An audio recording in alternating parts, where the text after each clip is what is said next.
Hello and welcome to One on One. I am Cyril Stober. There is a spike in the number of COVID-19 infections in Nigeria, even as the lockdown has been all but lifted. The economy has been reopened, albeit with strict protocols to stop the spread of the virus. But the numbers continue to rise.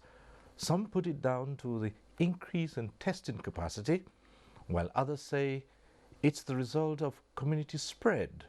Or could it be a waning caution on the part of the citizens with the easing of the lockdown? Now, all these while efforts continue to find an authentic cure. My guest today has been here before. We spoke to him in the early days of the pandemic spread to Nigeria. He is a neurotoxicologist and a member Technical Committee on Integrative Medicine, Federal Ministry of Health. We'll talk about what he does more as we continue with this program, but let's welcome Dr. John Tor ABIDIYE. Thanks for being here again. My pleasure, Siri. Right. Nice to be here. The last time we spoke, Nigeria was preparing to go under a lockdown. Now, almost all of that has been eased now, but then there are still strict protocols. Unfortunately, we're still seeing a spike in the number of infections of COVID-19 in the country. What's happening? Well, thanks. That is a very important question, Siri. Just like you said before, and you almost gave an answer to that. That is the spike as a result of increased number of testings, or is it as a result of the community transmission, which unfortunately we're in that phase now? All factors combined play key role into the number of cases or the spike that we're seeing now. Let's go first with increase in the number of testing. I think from the beginning when we started this, we had very few numbers of testing centers. But I think in the last 3 months, we've moved from something like under 10 to over, close to 20 different centers, and the number of centers are increasing. So consequently, the more you test, it definitely the more cases you see. That is for sure. Now the lockdown, was the goal of the lockdown is mainly to delay and slow the rate of the transmission of the disease. Once you do this, you buy time so that you can play into some of these things that you mean, specifically getting yourself ready. Just like any other part of the world, including Nigeria, which is not exclusive, COVID-19 took us by surprise, so we were not ready. So the lockdown was an immediate intervention so that it can help us to prepare ourselves, get all these isolation and testing centers, increase the numbers, even do the very important aspect, which is the non-pharmaceutical interventions. Let me applaud the effort of NTA in terms of public awareness, where a lot of emphasis was laid on non-pharmaceutical interventions, including hygiene, and then other sanitary measures like washing of hands, telling people how to cough, how to even recognize the signs and then symptoms of all these of the disease. All this has been done in a very perfect way. But unfortunately, as we said, the numbers are going up. And the truth is this, just like some other persons have also said, including the United States and here in Nigeria, I must also commend the efforts of the Presidential Task Force. Even the chairman of the Presidential, they said that Nigerians should expect this surge. So it is nothing out of the blue, but how prepared are we to handle it and contain it? Okay, so that's the big question now. right now in the phase of community transmission, and there's still efforts to slow it down and stop it through so many other means, including, as you said, the non-pharmaceutical interventions. This is all going on even as the country and other parts of the world are involved in searching for a cure for this disease. So, what would be the best steps towards managing this pandemic in this stage of community transmission, trying to stop it growing further, and of course, managing those who come down, unfortunately, with the disease? Very good question, Cyril. I'm going to tell you one thing. There is a simple way of looking at how to handle and contain COVID-19 or any other epidemic for that. The number one, that is the first group, that is group one. You're looking at the population of those that have not been infected by the disease. How do you try to keep them so that they are not infected by the disease? Then the second group are those that unfortunately have been infected by the disease.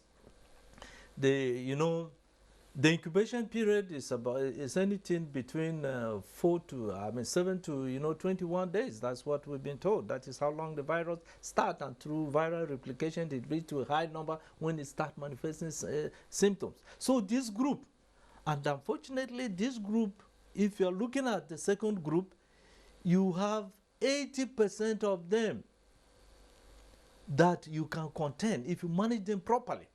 You can contain and prevent them from going to the third stage, which is the ICU, stage, the intensive care, unit. So it is very important, so that 80% of our efforts too should be in this second stage. How do we prevent these people, assist them, and make this? The simple answer is through our immune system. Even when we talk about vaccination as the ultimate solution, we know the limitations of vaccination. What does vaccination seek out to achieve? Is to achieve immunomodulate, our immune system. It is very important. Let me clarify, because in classical terms, when you're talking, we don't really boost the immune system. When you boost the immune system, you're inviting trouble. We immunomodulate. That is why you keep the immune system optimal. What is happening in disease state is because the disease goes in and boosts, the immune response. So we immunomodulate. That is what to do. So let's look at it. Now here we are with this major group, which is stage 2, and you are spending so much on the stage 3. And I'm not criticizing anything, because by the time you're thinking of using ventilators and other things, you are already thinking of stage 3. And we know clinically, most of these people in stage 3, they don't come out. So the best thing is not to get to that stage where people will require intensive care. Yes. Right. Yes. So from the non-infected, now we're in the affected stage. Yeah. But then there are some who do not show any symptoms, yes, and those who show the symptoms. That's true. So that's that true. presents a challenge. A challenge. Right. Yeah, that group is what we call as asymptomatic. That is, they don't show the clinical symptoms. So how do you prevent? But remember, even those who are asymptomatic, if they have a buoyant immune system, it will prevent them from coming down or expressing the clinical symptoms. Okay. The basic thing is that asymptomatic, to me, why individuals are in asymptomatic phase is because of either the variation in the immunopotency levels, or the virus has not replicated, multiplied enough to have enough numbers to cause the symptoms so that you can see. That's why they are asymptomatic. So asymptomatic means no symptoms are seen, but as I've said, it could be as a result of the fact that the virus has not replicated enough to elicit clinical symptoms. Right. So let's focus on the second group. And again, the best way to keep to the second group or protect them is through immunomodulation.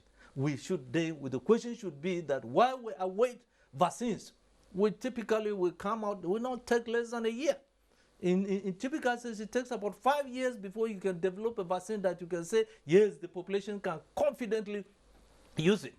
But what do we do to this? There are several ways that we can do to boost our immune system, and we can discuss those later in the course of our interaction. Fine. Now, for those who are infected, not showing symptoms, there have also been some controversies surrounding that. And they transmit? Yeah. Can they not transmit? And quite recently, there was more confusion as a top scientist of the World Health Organization he made some statements, although that statement was later clarified by the WHO. But that alone had done so much damage to what people think about the disease. What are your thoughts on that? Well, you're very right. You see, in general, COVID-19 came to us as what Hausa people would call gobara. It just came like a fire outbreak. We were not prepared. So even the scientists had not done enough studies. So I'm not surprised that they keep changing the statement, this and this. Yeah, scientific pronouncements are based on studies that are conducted. But this time has been too short. Most of the things that we had, WHO, even WHO said, it was born out of extrapolation of maybe what we learned from, SARS-CoV-2 that occurred during, SARS. But that one, apparently, that strain of the virus was less, virulent in terms of its pathogenicity. It lasted for a short time.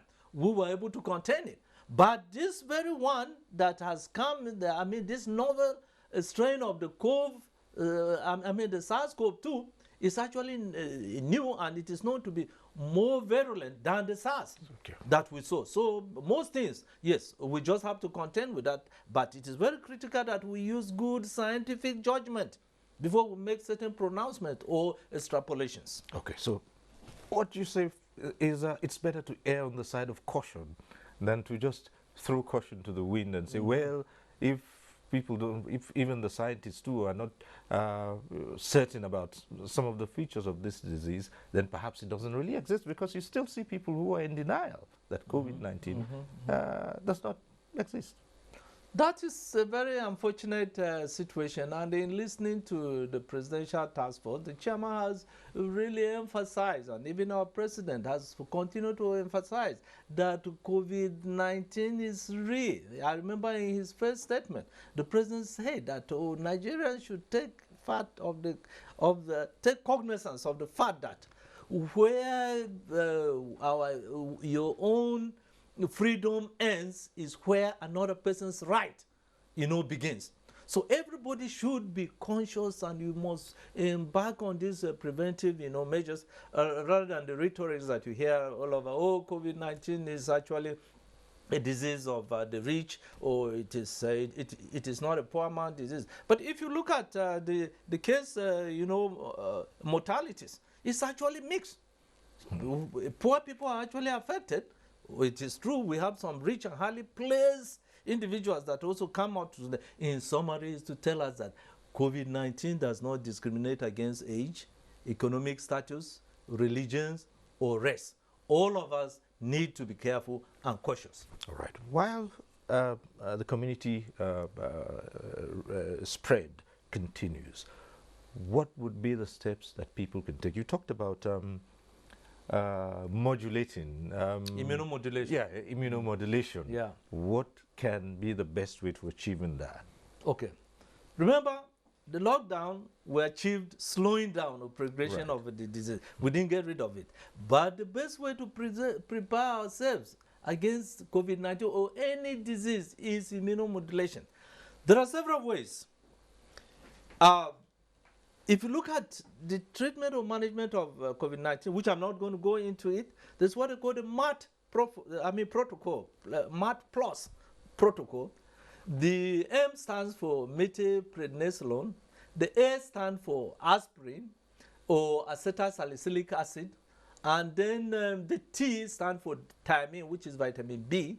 And then the H stands for heparin, which is an anticoagulant that they use. But I'm not going to discuss all those details. I'm interested in the plus. Okay. The plus is focusing on nutritional supplementation. Right. You talk about micronutrients. Key that should be part of this is vitamin D. What does vitamin D do in the body? Vitamin D has immunomodulatory properties. It potentiates and enhances our immune system. Vitamin D is also anti-inflammatory. Vitamin D is actually involved in over 200 biochemical functions in our body. So let us know this. Gone are the days where we were in secondary school or even at the university, they ask what is that vitamin D. Defined is that vitamin D is a fat-soluble vitamin. Then your teacher will tell you and give you a name. But today we've known over 200 different functions. So second to that is vitamin C. Vitamin C is also a very potent, very good. It is a water-soluble vitamin. Unlike vitamin D, it is involved in antioxidant, properties. Then you have other things like quercetin. Quercetin is another supplement. What does quercetin do? Before quercetin, you also have zinc. This must be given in conjunction because quercetin is what you call an ionophore.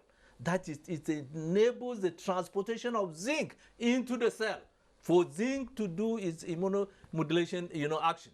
Then you have other things like, you talk about turmeric, you talk about CoQ10, then you talk about, aspirin in right doses. That list is on and on. Remember, key, I want to emphasize on vitamin D, vitamin C, and, zinc. What do these things do in the body? They actually help with the immune system, promote the immune system. That is their main function.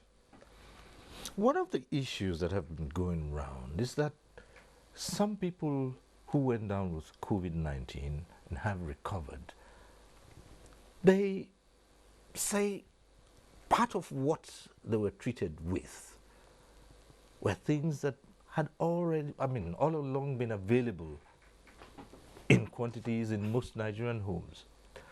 But again, you still find a situation where those same things were of little or no help to other people who went down with the disease.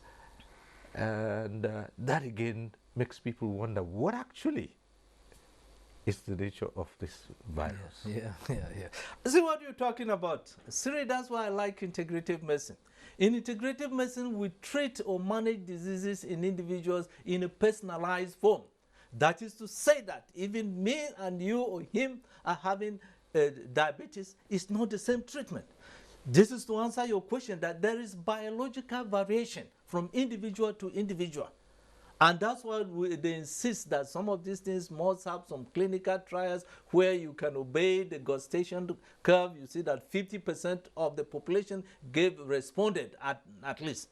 If not, if you live to biological variation, you are bound to have a variation. The way I will respond, or my body will respond to treatment, might be different from you. So that could be a factor in what has led to a problem of people re-emitting, the disease. Now, COVID-19 is a lot more complicated than this. If you want to look at the diagnosis, I don't want to go into details of that, but we know the type of test that is actually done. The RT, the real-time polymerase chain reaction, test is based on what? It is based on the viral antigen. You want to see the presence of, the viral replication or the viral load. Then the second test that is also done is serology. Serology now just demonstrates the presence of antibodies of the virus. That is what the serological test is. You're talking about immunoglobulins. You have immunoglobulin G and immunoglobulin M. This is what they look out for and associate with the virus. So even from the test, you have variation. It is known that some of these tests, the specificity or the sensitivity also differs. Some of them is just about 30 to 70%. That is the truth. So did you build all these factors, the biological variation, sensitivity of the test, and the other factors? So an individual who may seem to have recovered, if he recovered and still his viral load was still there to a minimum level, that after that he negates boosting or immunomodulation. Right. You will see that he was bound to come back because the body had not built enough protection. Or did you miss something somewhere in between in terms of the diagnosis? So all those things should be taken into account. The bottom line is that this is a new disease and they cannot come up with definite statements that this is what has actually happened. They are still studying. two things also bother people here. The first of it is, yes, it's been said all the time that a healthy individual who eats, right, and has little or no underlying ailments is more likely to fight off infection, not just of COVID, but so many other diseases. That is true. Than one who has poor nutritional regime and has underlying ailments. How can we manage, not treat now, manage both scenarios here? Yeah. Before I answer that question, let me actually make a public disclaimer here. We're not discussing treatment. I'm not here to discuss treatment. The goal of my presentation and interaction with you is for public education, so that the public becomes more aware. So if you want to discuss that, or the details of treatment, I think the Nigerian Center for Disease Control has those specific guidelines on what they're doing. But to answer your question, that says, how do we do what? Manage people in these categories. Those who, well, unfortunately have come down, and they probably have other ailments too. And again, before they even get to that stage, like you had already said, is to make sure they don't get to the stage where they will need intensive care. So people who already are living with other ailments, how do they protect themselves from this new virus? I keep repeating this. The best way that the body can stand up against any disease is your immune system. Right. Once you have any disease, it means that your immune system has failed. That's why the disease came and overpowered you. So it becomes imperative to have a healthy body, to have a healthy system that is strong enough to fight off infection at all times. So achieving that is the main aim of this question. Okay. Achieving this, one of the best ways is what I touched on before. There are ways that you can achieve or immunomodulate, so that is have an enhanced immune system. One of the greatest things is to avoid stress. Stress is it's actually what they call immunosuppressive. It suppresses, the immune system. That's a tough one, isn't it? Yeah, it is a tough one, but with education. And honestly, before I came here, I was talking to somebody who comes to us for, wellness management. And he has missed certain appointments. And when I confronted him, he said, "Oh, look, I'm so busy, I'm this." And I said, "Well, you are so busy, but we don't want you to go to the other end where you cannot even perform your job. So we have to be aware." And that's the essence of this discussion with you. Yes, why I say that is challenging. Worry increases the stress level. All worries, spiritual, this and all of them. People have to worry, especially with some people are so worried about this pandemic and the fear that they'll contract it somehow. Some people's livelihoods have been greatly affected by this pandemic, so they worry about what tomorrow would be like, and these are increasing the stress level. So if you talk about staying away from stress, it's another difficulty right now, isn't it? Yeah, but let me give you an example. There are some countries, Taiwan easily comes to mind. They've been able to contain this. COVID-19 has not surfaced in Taiwan the way it has devastated some parts of Europe and America. How did they do it?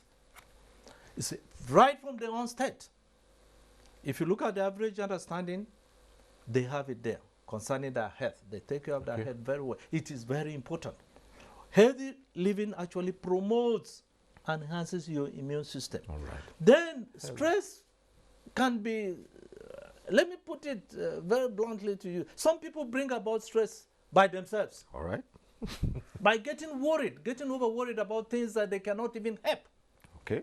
And this is why spirituality comes in. I don't care whatever religion you are, but make sure that you know that there is something greater up there. By that you can trust and leave all your problems to him. That is the first step. It really helps. Okay. Once you did it, you will just, what? This is beyond me. What can I do? Oh God, oh Allah, what can you do for me? I leave it to you. That helps you quite a lot. Then, the other aspect is what you are in control. We talk about sleep.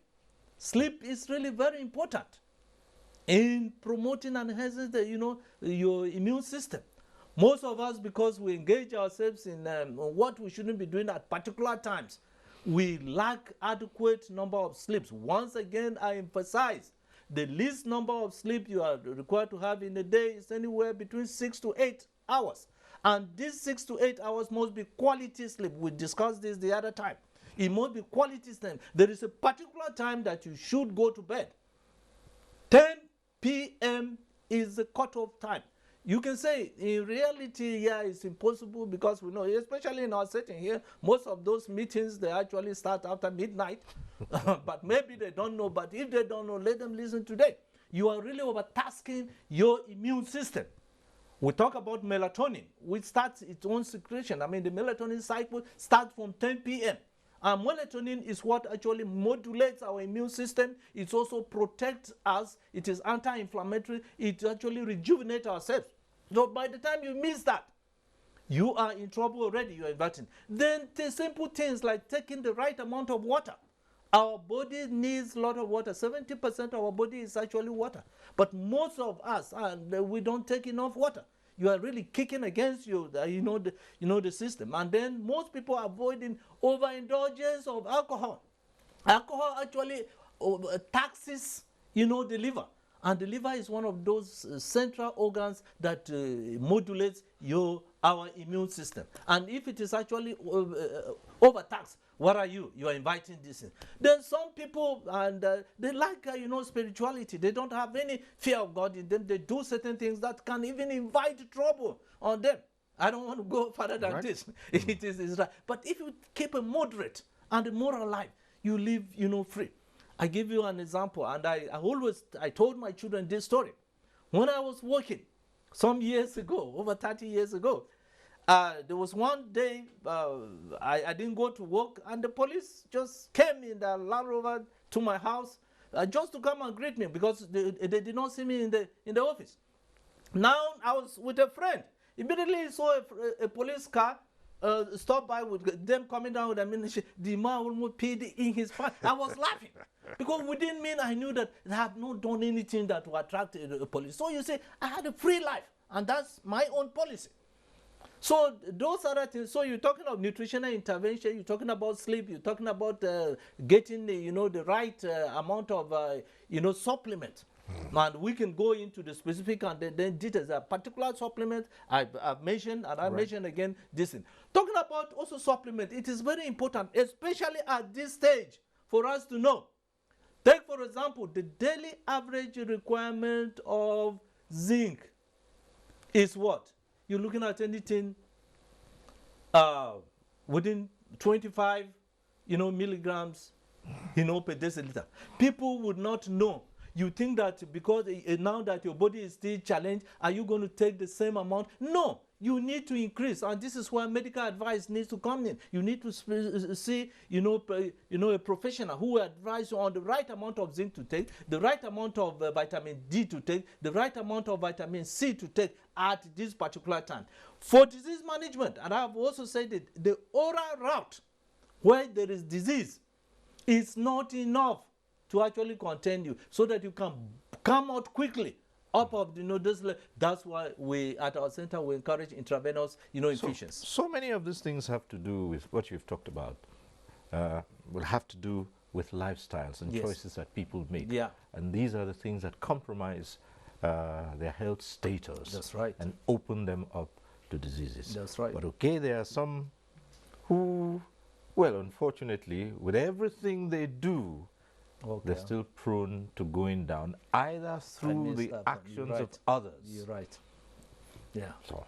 The number one thing, you had asked that very pertinent question, that what do people with underlying disease do amidst this COVID-19? How is it best, managed? The best thing to do, it is like, you actually having a problem and then you are covering it. The problem will not go. You have to unmask it. That is to say that those people who have, take for other comorbidities like hypertension, like diabetes, you have to fix your diabetes or control your diabetics or hypertension first.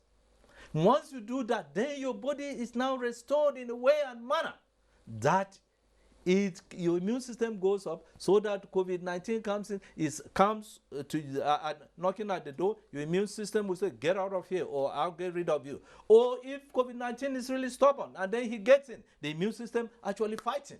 You have two arms of the immune system. You have the innate aspect, and then you have the adaptive aspect. Maybe that can be a topic for discussion for another time. All right.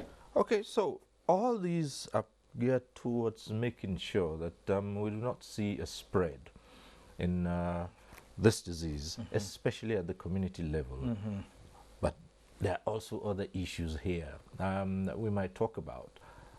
Yes, you improve your nutrition and Other lifestyles, and your sleep, lifestyles, sleep, water, and all that, and water. But again, COVID-19 has also, the mere presence of it, has brought in serious challenges to these efforts as well, where people have lost livelihoods and they're not likely to have good nutrition by way of having lost their economic status. They're not likely to have enough sleep. And of course, the other part of it, which we already talked about, they're stressed up. And even though they can't do anything about it, they still go out and strive to do something to improve their status. Well, let me go ahead and first of all start by, applauding the efforts of the federal government. That is why provision of palliatives, comes in. Right. I think they have done some action, taken some steps, but there is need to do more based on the analysis that you have made.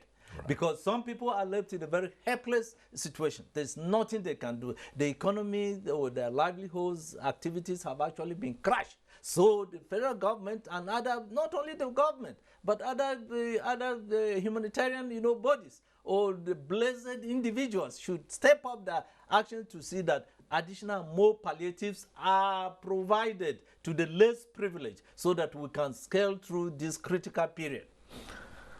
Some people who have contracted this disease become so scared.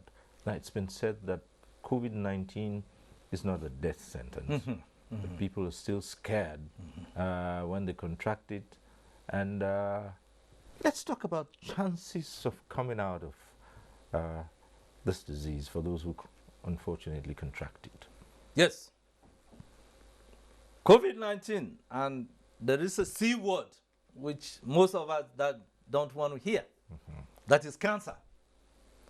Even cancer, people have learned to overcome, because before, in those days, or even now, some people, once they hear that word pronounced cancer, to them they may almost drop dead before the cancer kills them.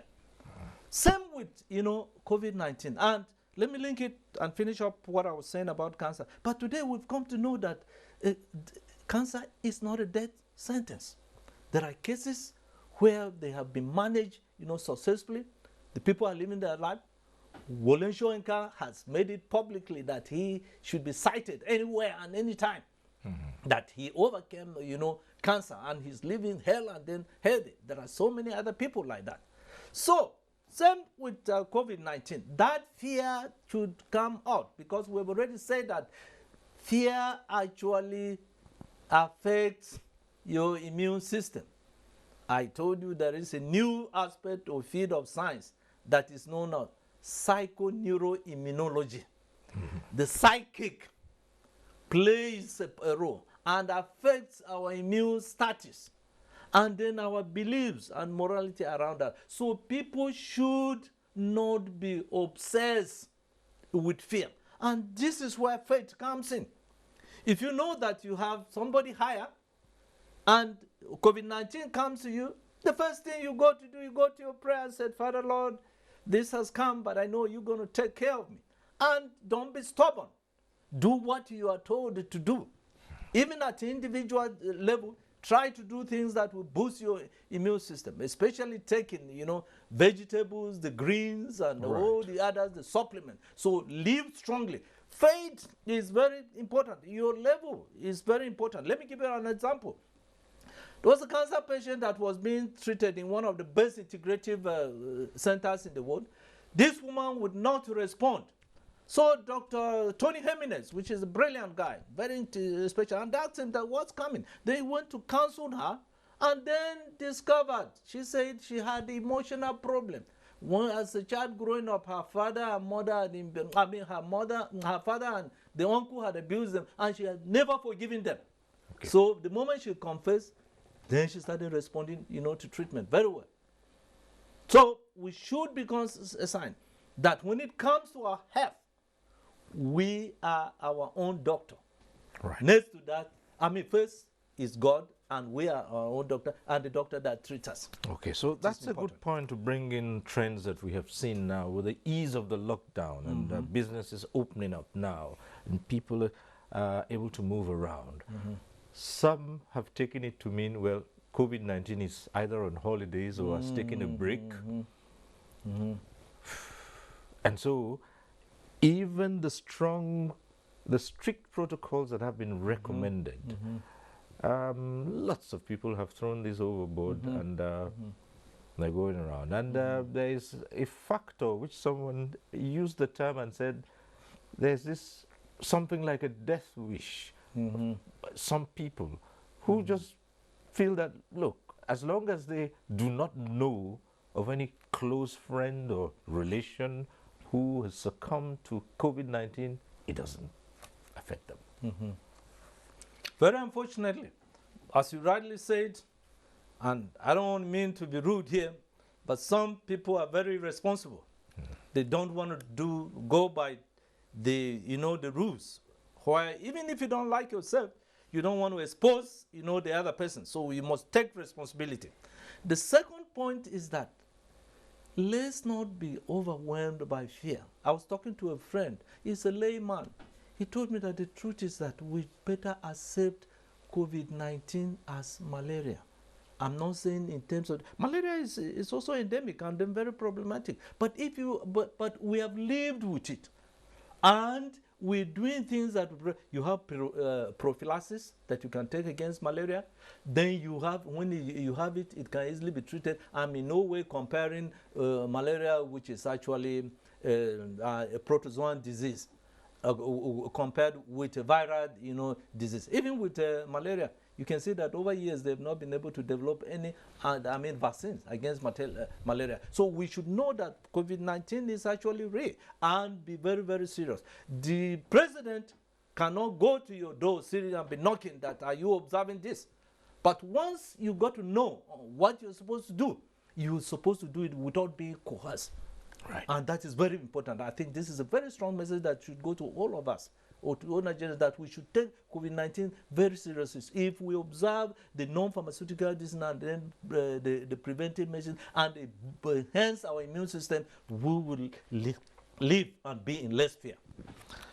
Now, in some parts of the world where the curve had been flattened, we've seen a resurgence, a spike in the numbers, and the authorities have cited that as a warning to Nigerians to learn from the experience of those countries, to know that there's just no easy way out of this disease, and people have got to take, as you said, responsibility.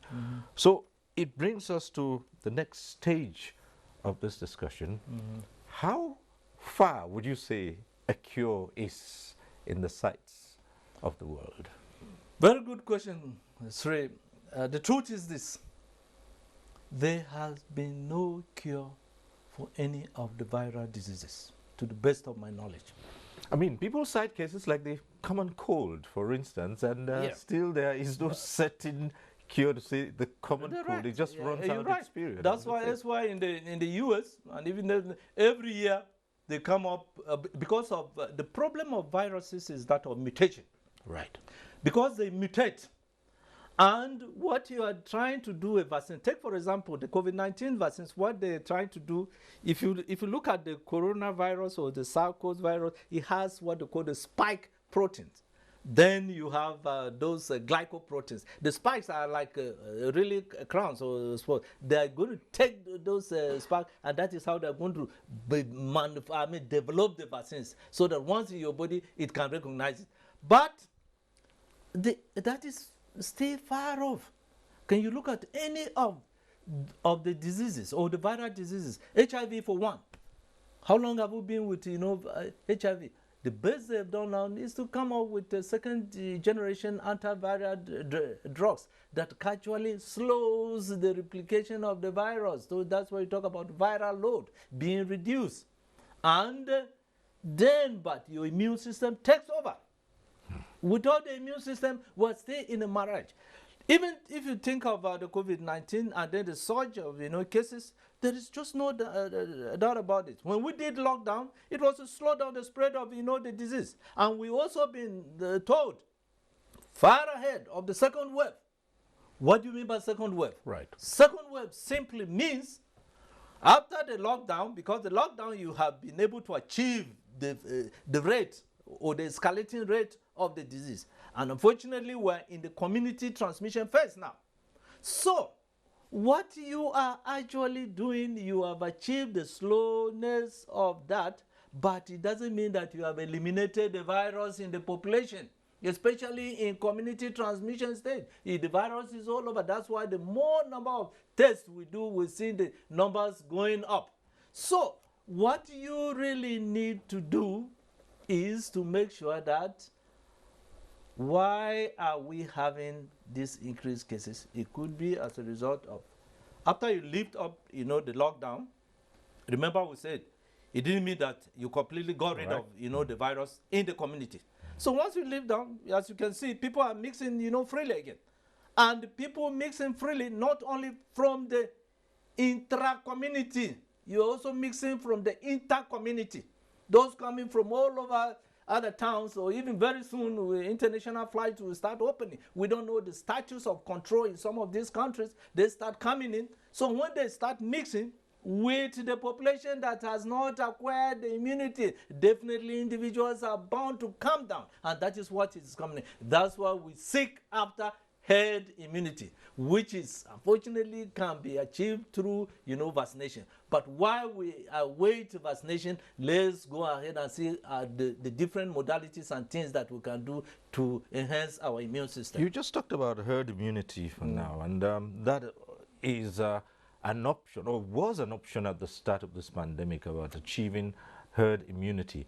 But even that, you have to be careful how you go about it. Herd immunity, and let's explain that first for people to understand. Yes, concept of herd immunity is very important for us to understand. For simplicity, as I have said, you have community A, you have community B. Or community, just let's look at that. Community A has 4 people. Community B also has 4 people.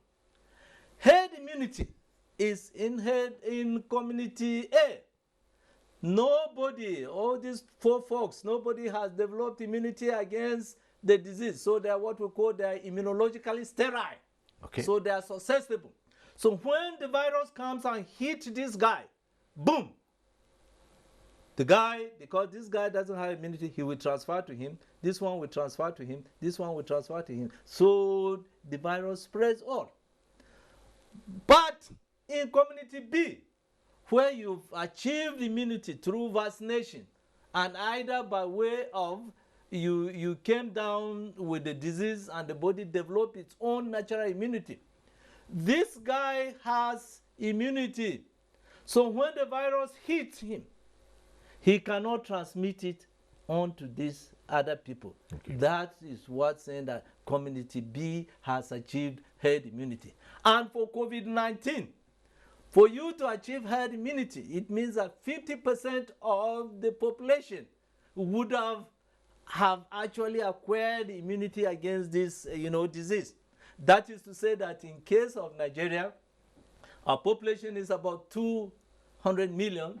It means that at least 1 million people should acquire herd immunity. There are various ways which you can acquire herd immunity. Number one way is to just let the disease come in, or you infect even people with the disease, so that those who will die will die. Those who can survive and develop the immunity against the disease. But as I was talking, I can see you. Isn't that a morbid? We cannot afford that. Right. But incidentally, as I've always said this, if you look at it, that is what the cattle headers, the Fulanis, used to do. There is a disease they call foot and mouth disease. Once one cow gets affected, they will get the saliva and rub it on the other cows so that they will develop immunity. But we cannot afford that with humans. The second step is to do lockdown that buys us time. We have discussed that. The third one is development of vaccines, which we know that it is far-fetched. Then the third one is use of prophylaxis, this supplement that I have described, so that the body builds immunity. But basically, herd immunity for COVID-19, it means that 50% of the population have to acquire the immunity. That's why we have attained herd immunity.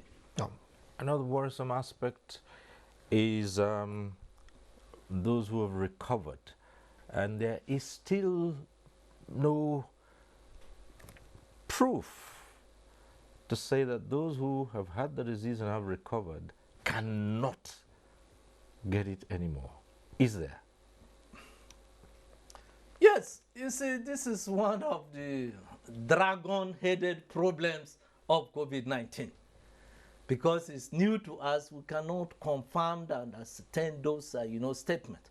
What you are saying is very true, especially in some countries. But we can assume, can we, that, well, someone who's had it and recovered has developed enough immunity not to be infected again or infect someone else. It's a tough situation. Let me take you into, I don't know whether time will permit us, but when you look at, I told you there are two aspects of immunity, the innate immunity, forget about it, and then you talk about adaptive immunity. Adaptive immunity comes in when the body has actually developed antibodies, what you call immunoglobulins. And on the short term, if you develop immunoglobulin, the IG, that is immunoglobulin G and immunoglobulin A, it has a short life. It is even for that of SARS-CoV-2, they studied it and know it is just 3 months. Then, but the longer immunity is what comes from the B memory cells, where the B memory cells are actually primed. So they are just waiting on guard. So that when the antigen comes in, then they will release those immunoglobulins. But if you never achieved up to the level of B memory cells, you are just at the level of immunoglobulin production that lasts a long time. After some time, it is gone. And when the virus comes in, it will challenge you. It is a little bit more complicated than I have put. But that helps us explain why some people who apparently seem to have recovered, we come back and we come down with the disease after some time. It's a lot more complicated. But scientists are actually working on that. We'll get some answers. Right. Just before we round of Dr. ABIDIYE, those who come down with it because of a certain stigmatization, there are people who are not willing to present themselves when they even show symptoms. What do you say to them? And for those who stigmatize those who have been down with COVID-19?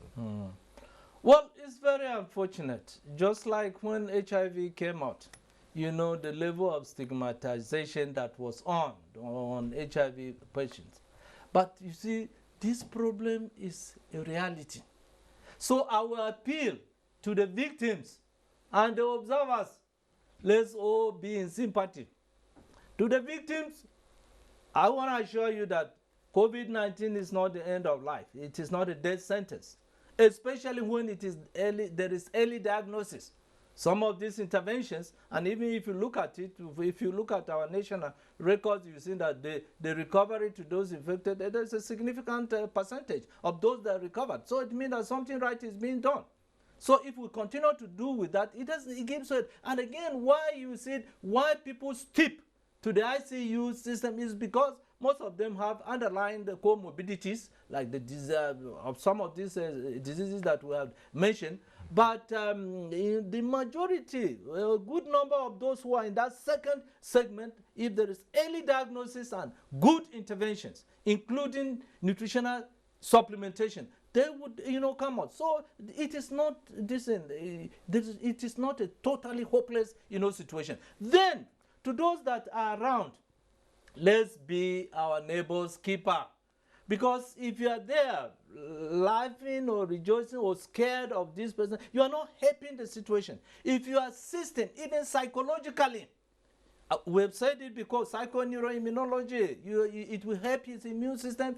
He will not feel depressed, which depression causes also, or he will not feel stress. Stress and depression causes immunosuppression.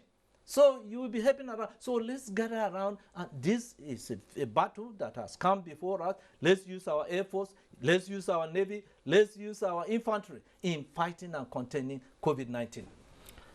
Finally, you're one that we described as into integrative medicine. Yes. And what role can that play in not just COVID-19, in securing better health, improving the health status of citizens? Very good question. Let me take the opportunity to talk about it. You know that this is my, spike. I get very excited when I talk about this.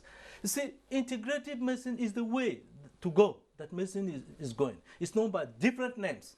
It's also known as personalized medicine. It's also known as automolecular medicine. It's known as functional medicine. Then you have cellular medicine, on and on. So in integrative medicine, we look at disease or treat or management of this. Actually, we don't treat disease in integrative medicine. We do it holistically. That is to say that when an individual comes, we assess what is really going on in the entire body. You cannot just pick because the problem started in the liver, you just treat that as a liver problem. Some liver degenerative problems can ultimately go and affect the kidney or the heart. So we look at it holistically. So integrative medicine has, a big opportunity to go. Go all over the world, places like China, India, that is what they are doing. And this is in no way calling against or terminating orthodox medicine. Orthodox medicine has come a long way. It is really great. What we tell our own patients is that our center is not a center for acute care. Our services are in 3 categories. We are into wellness and disease prevention. So, okay. We are into disease management and disease reversal and anti-aging. So, integrative medicine is the way to go, and it addresses the whole body system. You just mentioned the keyword now, prevention. Yes. And that has also been used time and time again to say, for the case of this pandemic, it is better not to contract it in the first place. And people have been advised to do all they can. But we go beyond COVID-19 and say, isn't that true for all forms of infectious diseases and all forms of health conditions? Better not to get them than to depend on a cure. Very correct, Siri. There is this saying that what? Prevention is better than cure. And that says it all. And with all diseases, how do you prevent? In case of infectious diseases, you avoid ways or routes or means where you can get the infectious diseases. Be it the bacteria, virus, most of them are transmitted via direct contact. We've been told that one of the mode of transmission of COVID-19 is through aerosol droplets. So this is why we're preventing, we're maintaining social distance or not social distance. That word should be cancelled. It is actually physical distance. That's why me and you are socially we are still interacting. So what do you talk about social distance? We're maintaining physical distance. So that is really very important. And then you came in with your mask, because when you're going in high risk areas, you definitely put on your mask. You are embarking on preventive measures. So definitely with COVID-19 too, prevention is better than that. And for quite some time now, the presidential task force and NTA in particular have been hitting all these nice songs, say Corona and the virus where they keep picking and all this. All those songs have really gone a long way. And lately, Tauko came up and he is actually demonstrating things physically on the street. So those messages are the most sinking, so that people will learn to prevent and avoid this disease. And we shall live. Well, Dr. John Toh ABIDIYE, it's been interesting talking to you as usual. Fantastic time. My pleasure, Siri, and I always want to thank you and the NTA management for giving me this opportunity so that we can enlighten the public and see how best we can contain and handle this disease. Again, thank you very much. You are fantastic. Thank you too. And that's our program today. Thank you for watching. Next week, we'll be back with One-on-One. I'm Cyril Stober. Stay safe.